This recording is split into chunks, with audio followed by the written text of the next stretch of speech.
Thank you for joining us today. You are in for a real treat. Hot off the press, you're going to hear about new green homebuyer preferences as well as green building trends. Joining us today is Paul Emrath, PhD, Vice President of Surveys and Housing Policy Research at NAHB, as well as custom home builder Brandon Bryant, founder and Imagineer of Red Tree Builders from Asheville, North Carolina. These two gentlemen are going to have great imagery and data to show to you. As we're going through the presentation over the next 20 to 25 minutes, please feel free to type your questions into the chat box. We will take questions and answers at the end of the presentation, and we will answer as many as we can today. And if we are unable to get to any of them, we will get back to you as soon as we can. Thank you very much, Jacqueline. I'm happy to be here, and I'm here to talk about results from our latest survey, soon to be published in a 300-page book entitled What Home Buyers Really Want. This is the result of a survey of over 3,000 recent and prospective home buyers, either people who bought a home within the past 3 years or expect to buy one in the next 3. And the survey is stratified and weighted to be nationally representative of all homeowners in the U.S. By their age, race, geography, and income. And it results in a very long publication, 300 pages with detailed tables and a lot of charts and things. One thing I would just like you to note is that we conducted this in the late summer of 2020. And so that's after home buyers had extensive experience with the COVID-19 virus. So let's move on to the next slide. Okay. It's a very long, extensive survey, but there's one section which I thought would be interesting to talk about on how did the COVID-19 virus impact your preferences, starting with where you want to live. And so here's a before and after slide showing the percentages of where people want to live. You see these suburbs tend to dominate, and currently it's the outlying suburbs. And one of the things you see here is that there's a 4 percentage point shift in favor of outlying suburbs, sort of drawing from all of the other 4 areas that we asked about. So people want to stay within a large metro area, but move towards the outer part of it. And a 4 percentage point shift might not seem large, but that can be very significant in a national market where only 1.5% of the stock is added every year through new construction. So on the next slide, we ask another question about how COVID-19 impacted you. And we ask about the preferred lot size. And as you can see on the left part of that slide, you can see that a little over half of home buyers want at least a half an acre, but there's a wide range of preferences. On the other side of the slide, you can see that over 60% say that the virus had no impact on their preference for lot size. Of the rest, preferences were skewed towards the virus causing them to want a larger lot. Then on the next slide, we have a similar set of results for the size of the home. We asked the square footage home buyers would like to have and also how that changed due to COVID-19. So again, we see that there's a wide range of preferences for different sizes of homes. So builders need to build a range of product to accommodate a range of preferences. The median size of a home buyers would like is a little over 2,000 square feet of living area. And again, looking at what the COVID-19 pandemic did to those preferences, 67% said it had no effect. And of the rest, the virus on balance caused them to want a larger home. So let's, on the next slide, summarize what the survey tells us about the effect of COVID-19 on basic home buyer preferences. Okay, so first of all, the changes are, stay on that, yeah. The changes are what in many would consider a non-green direction towards outlying suburbs, larger lots, larger homes. And although those shifts can have a significant impact in the market, you should notice that many of the changes are relatively modest. For example, 2/3 of buyers reported that the virus had no effect at all on their preferred home size. Okay, let's move on to some other topics. The survey contained a very large question asking home buyers to rate 200 different home and community features on a 4-tier scale. And we have found this scale to be a very useful way to ask questions. And you'll notice that the scale emphasizes the effect of a feature on the home purchase decision. So, for example, if a buyer says the feature is essential, it means they're unlikely to buy a home without the feature. If they rate it do not want, it means they're unlikely to buy a home if it in fact has that feature.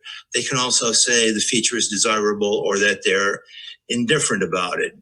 The next slide shows the top 10 overall. So of all 200 features, here are the ones that are top rated based on the percentage of buyers rating them either essential or desirable. And you'll notice right at the top with 7% rating the features essential or desirable are laundry room and exterior lighting. You'll also notice that 2 green features make the top 10 list. Both of them Energy Star ratings for windows and for appliances, with over 80% of buyers rating each of those essential or desirable. On the next slide, we drill down a little bit and show you just the top 10 green features. So again, you see Energy Star, windows and appliances up at the top, followed by efficient lighting and another Energy Star rating. One thing to note is that there is a really wide range of different green features that buyers would say are at least desirable. Another thing to notice is that although the survey asked about a lot of different categories of green features, such as water efficiency or resource efficiency, such as recycled materials, energy efficiency tops the list of what they most want. The first 8 of these top 10 features all deal with energy efficiency, all the way down to the low E insulating glass. The next 2, number 9 and 10 on the list, deal with indoor air quality, as you can see. So if we move on and start talking about not just are green things desirable, but are you willing to pay for them? That's kind of an interesting question. So here we are asking buyers about their concern for the environment.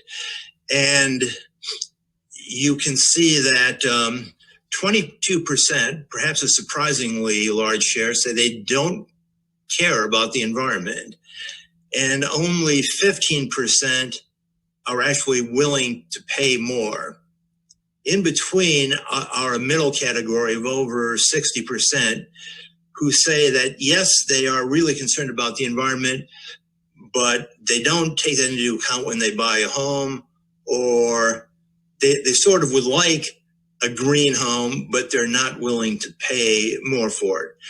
And another thing to notice is that 15% has not really changed much over the history of the survey we have. However, on this slide, it shows you that although not that many buyers will pay more out of pure concern for the environment, they will pay more to get something that they want, which is to lower their utility bill. So how much? Well, here we show you the average and the median amount that buyers are willing to pay up front to achieve a $1,000 per year savings in their utility bills. This is a question that has a long history of decades. It goes back to before NHB started asking its surveys. Other organizations were using this as a standard question. And so again, you see the history that we have, and you see that the median has been very consistent. Half of the buyers are willing to pay $5,000 up front to save $1,000 a year, and that hasn't changed. When people write in, a number to a survey, there's a tendency to write in a round number like 5,000. Some will write in 2,000, some 10,000, but the most common thing is for them to write 5,000. The average bounces around a bit, driven by some home buyers who are always in the sample who are willing to pay really quite a lot for energy efficiency. And so that bounced around. I don't know that the average shows a clear trend, but that median has been very constant over the years. If we move on to the next slide, we show how much buyers are willing to pay for green certifications. So you see that they're on average, buyers are willing to pay about $1,900 for an energy efficient home certification, slightly less for a certification that the home is water efficient or meets a standard for indoor environmental quality, and for a really comprehensive standard that includes all of the three things above, plus some other things like an environmentally friendly lot and resource efficiency. They're willing to pay over $2,100, almost $2,200. And an interesting thing that we found out in this survey is that they're willing to pay almost as much as that for a certification that the home meets a standard for health and wellness. So that may be an impact of the COVID-19 virus, making people think more and willing to pay more for, things related to health. On the next slide, we get into a series of trade-offs. So in each one of these 6 cases here, we're asking buyers to make a choice between a green and a non-green alternative. So for example, on the first one, the choice is between an efficient heating and cooling system versus a heating and cooling system with some excess capacity. And so we're asking them about trade-offs. The green trade-offs are, the right size heating and cooling, low maintenance landscaping, an energy efficient home orientation, more green space, durable materials, and interconnected streets. And you can see to a certain extent on this slide, there's a tendency for the majority of buyers to choose the green alternative. It's a little easier to see that on the next slide. This shows you the percentage of buyers choosing the green alternative. And you see in 5 out of the 6 cases, the majority of buyers, over 50%, choose the green alternative. It's close to 50-50 on the more green space versus wider streets and sidewalks. The exception to the rule, where a majority of buyers chose the non-green alternative, was on the interconnected streets. Buyers tend to prefer cul-de-sacs or other neighborhood designs with limited traffic flow over the interconnected streets. And so that's a quick rundown of our survey results with an emphasis on the green questions. And with that, I will turn it over to Brandon. Hey, thank you, Paul. I appreciate that. That was it's some good data there and some good information about where we are and buyers' needs. One of the things that I kind of want to talk about is kind of the trends of green home building. Where are we going with green home building? And that first one is just a timeless design. And really, for a long time, everybody's kind of considered green had to be ugly. It didn't have a lot of great design. We were just focused on one aspect of the house. What we find is we kind of flip through these slides. I've got 3 houses here to show you. But really what we're looking at in green is that we know that people will go to great lengths to take care of homes, preserve homes that are well, beautifully designed. And so showing this one is a modern, and as we go to the next slide, we'll see that this is more of a arts and crafts home. As we go to the next slide, you'll see that, it's a farmhouse. It doesn't have to be trendy house designs, but it's designs that'll last 100 years. And the same thing with that is beautifully, and people enjoy it. It's got a great street appeal. And as we go to the next slides, it kind of ties in together. And it's a little bit of what Paul was talking about, is durable material. There's a real desire for people to really have this wood look aesthetic. And as we know, wood is high maintenance. So most people they want to lower maintenance and enjoy their life. So these are wood alternatives. The house on to the left and one to the right here is actually a wood product that's been thermally modified. So basically it's been heated up so all the moisture in the wood's out, so there's no rot and decay issues. So this can last 100 years. And as the next slide shows, this is some alternative wood looks. So this composite and then a fiber cement. So it looks just like wood from a street. You wouldn't even know the difference. It looks good day 1 to day 50, day 5, 50 years in the future. If it makes sense, it just really gives an aesthetic, but a low maintenance look. So again, trying to give people what they want from aesthetics, but also looking at it from a green building's perspective of low maintenance. Most of this material is recycled materials. And so as we go on to the next slide here, I heard a lot about what was in that report, and a lot of it was focused kind of on energy efficiency.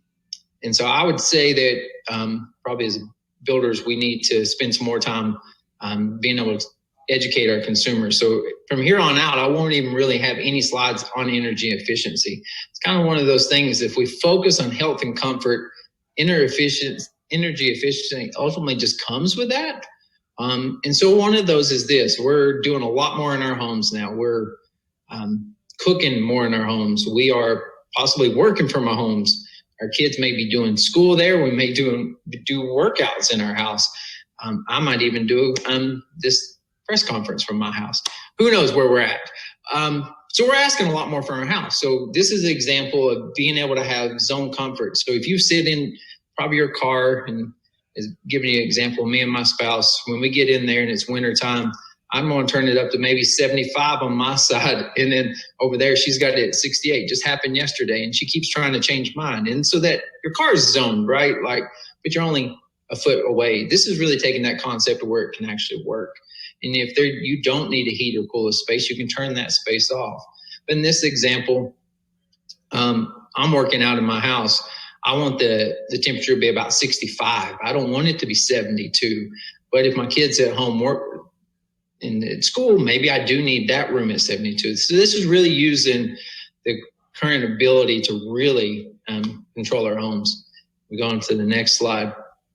We'll talk a little bit about just peace of mind in our homes. So we've got a ceiling fan here that is actually able to take science and technology. And so we all know that we're probably got a ceiling fan in our house, but this is taking technology and putting a UVC technology into it that will kill up to 99.9% of pathogens. So really we're getting purified air.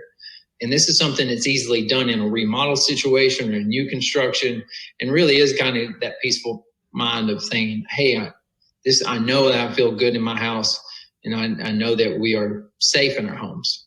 So if we go on to the next slide, kind of building on that is that we are concerned about our indoor air quality. We spend 90% of our time indoors. And so now as we're spending more time in our own homes, we're thinking more about our own houses.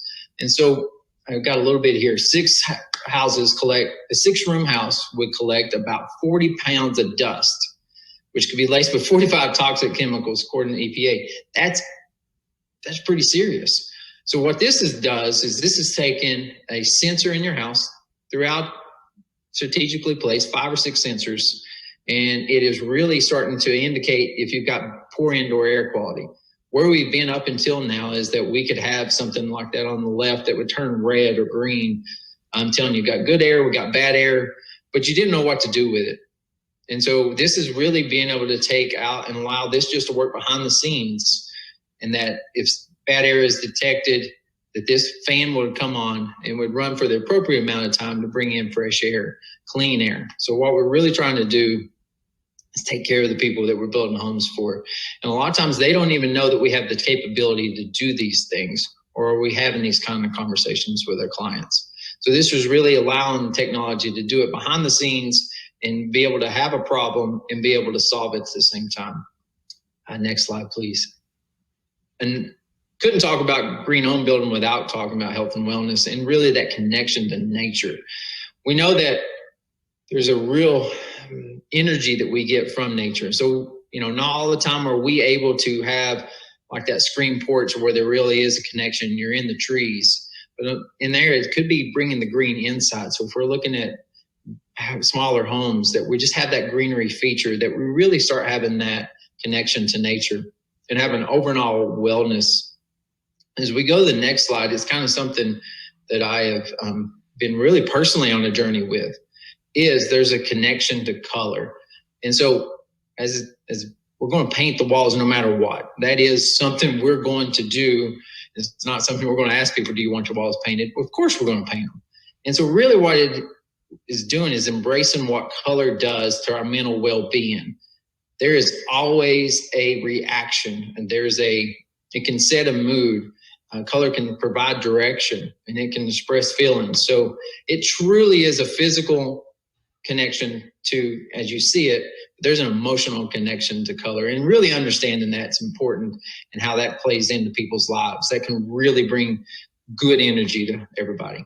And as we get to the last slides here, is that really, I think from what I hear from the survey and where I'm seeing home building going from the green perspective, is really education is key. We've got to teach people how to live in these homes, what we're doing in the homes, but even on the front end, what we could do, because a lot of times we could do so much more for their life. And if they've had asthma or they've got concerns, we can do a lot more. That when you ask people, hey, would you want a healthier home, or a home that, you feel better just being in and has positive energy? Those are things people always say yes to. So it really is educating them. But the next step would be, just like a Tesla, you don't want to give the keys to a Tesla to me, because I don't know. It has a steering wheel, it has gas pedals, but I wouldn't know how to officially run it. That's the same thing. And something we've seen in a lot of homes, induction cooktops. They've been around a while, but there's even education about changing that from gas really helps indoor air quality, how the performance of cooking can be just as good, if not better. But really, here's all the other advantages to this. So with that being said, it seems like education is key on where we're going in the future. And I think with that, we'll take any questions you guys have.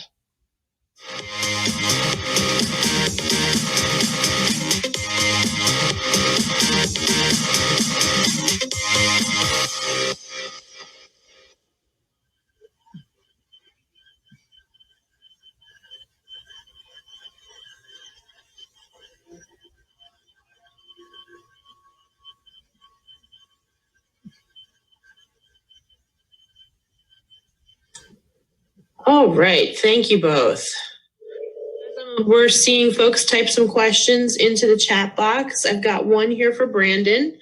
Brandon, from all the green features that custom home buyers come to you for, what's been a few of the most popular lately?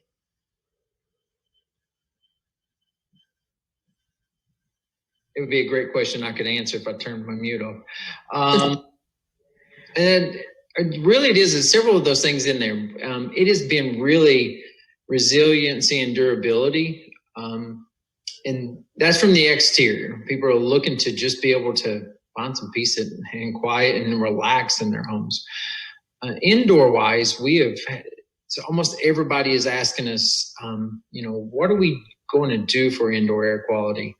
And then that's such a broad answer, but that's really kind of what people are looking for. How's this going to change my life and what can you do? I'm excited to finally get asked that question. What can you do? And I hear that things can be different for me in the house I live, and that the house I live in can change my life. Not only from a financial, moving up, but it really is. I think it's indoor air for the inside and outside. It's the durability. Great. Our next question is for Paul. I'm going to bring up one of the slides that may help with this. Question is, when it comes to desired features, does exterior lighting include street lighting, or is it more representative of landscape lighting? And I believe they're talking about the top 10 features, where number 2 is the exterior lighting. Right. Well, first of all, I have to say you're seeing the question exactly the way the respondents to the survey see it, the home buyers.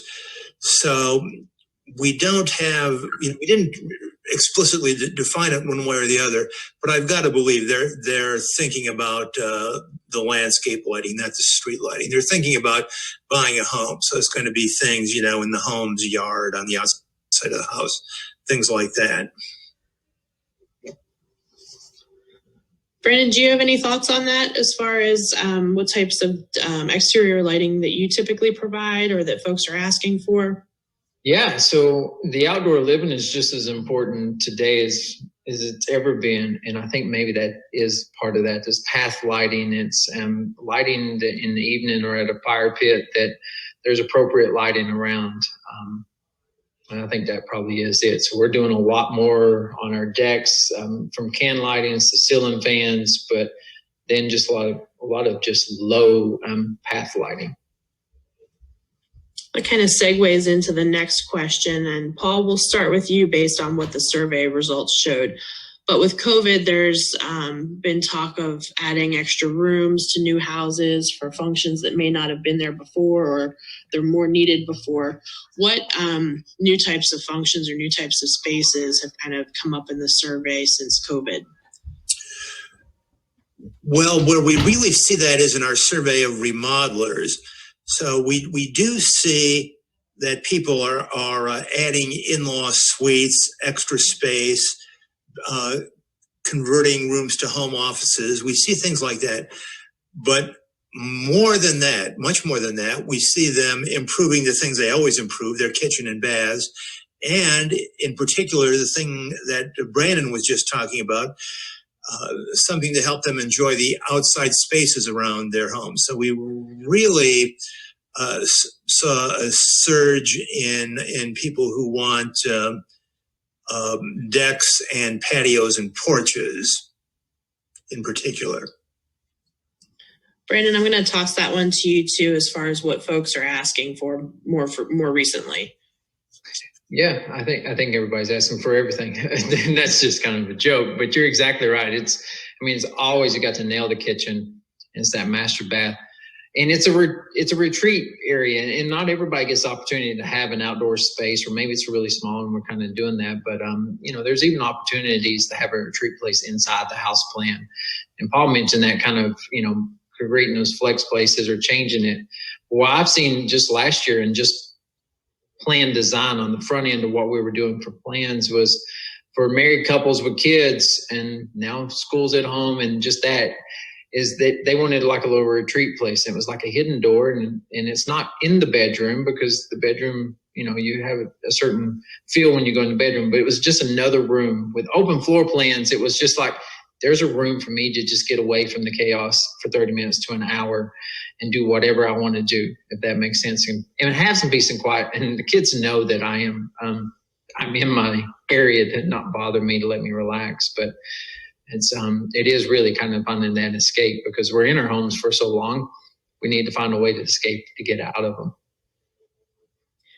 Having been in homes for so long, Brandon, has there been an increased desire from customers looking for more self-sufficient housing? So, for instance, something to save on their utility bills, like solar panels or rainwater management systems, anything along those lines have you seen? Yeah, I've seen a real desired, and I would think this has happened to everybody, is that we're now in our home, we're working from our home, our power bill is going to be more money, right? We're cooking more in our house. There's just things that we're asking more. And so that people are asking about solar, or they're asking even about battery storage. How's that look like, Brandon? The other things they're kind of looking for is it is getting back to like, is there things that my house can do that I don't have to, is not another thing on my checklist? Like, can you make that automated, or can it take care of itself? And I think that's kind of where we're looking to do. I think that's the world we're living in, is trying to be an automated world. And that house being automated, and the sensors to know when indoor air quality is poor, to be able to flush that out, and not us to be relying on knowing that, right? I think that really is it. Got another question for you. It says, you talked about the need to educate buyers on the health and wellness features. How are you doing that? Is there any advice you can share? It's a great question. So in my slide, that was a thumbnail for the videos that we've been doing. We've been putting those on YouTube and constantly adding to it. I get the content that we need to put in there based on when we go visit homeowners 30 days later, 60 days, or even a year if they've been in the house. And I find, I've done a poor job myself of telling them how to operate this house, how to live in it, how to maintain it. And so that's really, adding videos and trying to be fun about it. That's what we've done. I've tried the notebooks and all that, and I think they collect dust. And so it really is kind of meeting people where they are, videos. But we try to talk about it from the very early on, and before somebody moves in, we have a good walkthrough that's home orientation. And really, we're talking about the things that are different in their house, and how this home is going to be different. And my example of a Tesla is kind of that is, you've lived in a home, but you've never lived in a home like this, I don't have a feeling. So that really is just trying to educate. And then those videos lead to people asking us questions that are new builds, because then they've seen these videos and say, oh, what's that? Or, I didn't realize that, you could help me out with my asthma or other things. All right. Looks like the questions are winding down. So one final call for any last questions for our panelists. And to pile on real quick for that last question about educating buyers, NAHB has a resource that just recently launched with the National Association of Realtors called Home Performance Counts. It focuses on builders and realtors and how they can communicate these types of features with consumers, and gives you some ideas on how to translate the industry lingo into ways that consumers will understand. And I'll type the website for that initiative into the chat box. That way you have it. It's homeperformancecounts.info. There's some good information there, and came out of one of the subcommittees that Brandon's on. Here's another question. I think this is more for Brandon. How much are builders thinking about customization of green features versus putting everything in at once in the beginning? That's a good question. I think I understand it. The everything all in at one time, and I'm just going to kind of speak about kind of our practices and builders that I communicate with, is that we don't put solar on every home that we build, but we pre-wire for solar, and we've went into looking at the home design, the location where we're putting it, to allow that to happen. or you could get into plugging in electric cars.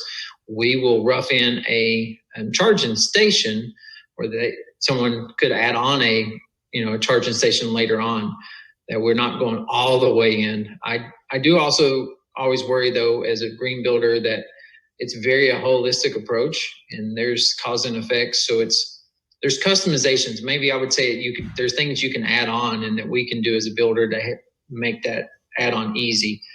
But there is certain elements of green building that all have to work together, and it isn't really a pick and choose. So there's a certain core things that need to work together and all be done, and then they can be the add-ons. And that the solar and the battery storage are two good examples of that. If I could just add, I would say that one of the things some builders do is they use a kind of a package of green features as a sale incentive. Say we'll throw in these green features as that's when sales are slack or the market is down, which is not the situation now, but that's a fairly common incentive that builders will use.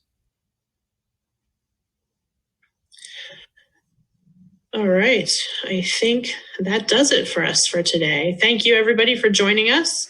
Thanks for sticking in there. I know we went a little bit longer, but I think there was some great dialogue, some great questions, and definitely lots of information.